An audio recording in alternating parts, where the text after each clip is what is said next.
প্রশাসনকে ধিক্কার। ডিআই অফিসে আন্দোলনের জেরে আমাদের শিক্ষকদের গায়ে হাত তোলা হলো কেন? পুলিশ মন্ত্রী জবাব দাও। জেলায় জেলায় কি রকমায়? আমরা কারা? করছে কারা? জিতবে কারা?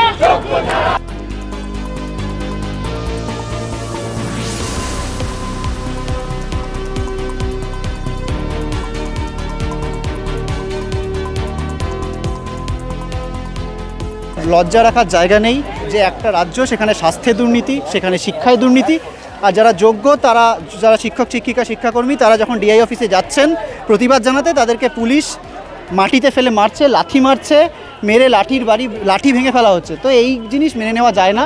তো ফলত তারা, যারা বঞ্চিত এবং যোগ্য, যারা এতদিন কোনো টাকা দিয়ে নয়, কোনো তৃণমূল নেতাকে টাকা দিয়ে যারা চাকরি পায়নি, এই রকম লোকেরা, তো তারাই তো আজকে আন্দোলন করছেন। সেই আন্দোলনের পাশে দাঁড়ানোটা আমাদের নাগরিক কর্তব্য, শুধু ডাক্তার হিসেবে নয়, একজন, অবশ্যই আমরা ওয়েস্ট বেঙ্গল জুনিয়র ডক্টর্স ফ্রন্টগতভাবেও রয়েছি, কিন্তু একজন সাধারণ মানুষ হিসেবে প্রত্যেক মানুষের উচিত এই আন্দোলনের পাশে দাঁড়ানো। একটা যদি আন্দোলন হয় সেখানে নানা ফ্র্যাকশন থাকবে, এটা মেনে নিতে হবে। আমাদের একটা টিম কিন্তু সল্টলেকেও এসএসসি ভবনের ওখানেও দেখা করতে, দেখুন আমরা সব জায়গায় যেরকমভাবে লড়ছে, আমাদের তাদের পাশে থাকাটা কর্তব্য। এবং যখনই এরকম একটা আন্দোলন হয়, খুব সহজ করে দাগিয়ে দেওয়া হয় যে এটা বিরোধী দলের রাজনীতি করছে, ওই রাজনীতি করছে। দেখুন, বিরোধী দল রাজনীতি করবেই। শাসক যদি দুর্নীতি করে কোটি কোটি টাকা কামিয়ে খাটের তলায় ঢুকিয়ে রাখে, বিরোধী দল রাজনীতি করবেই। কিন্তু আমরা এসেছি একদম সাধারণ মানুষ হিসেবে ন্যায় বিচারের আন্দোলনে পাশে থাকার জন্য।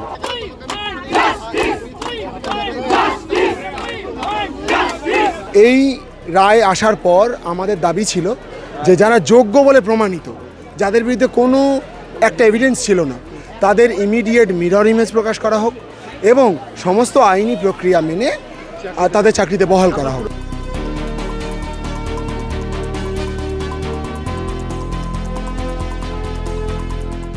সুপ্রিম কোর্ট আমাদেরকে অন্যায়ভাবে আমাদের প্রতি অবিচার করে এই 19,000 যোগ্য শিক্ষক শিক্ষিকা এবং শিক্ষাকর্মীদের পেটে লাথি মেরেছে।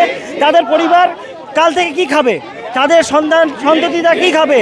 তাদের বাবা মা যারা আছে, কেউ অসুস্থ রয়েছে, কারোর নিজস্ব ব্যাধি রয়েছে, দুরারোগ্য ব্যাধি রয়েছে, তাদের কি হবে? এর জন্য আমরা রাস্তায় নেমেছি।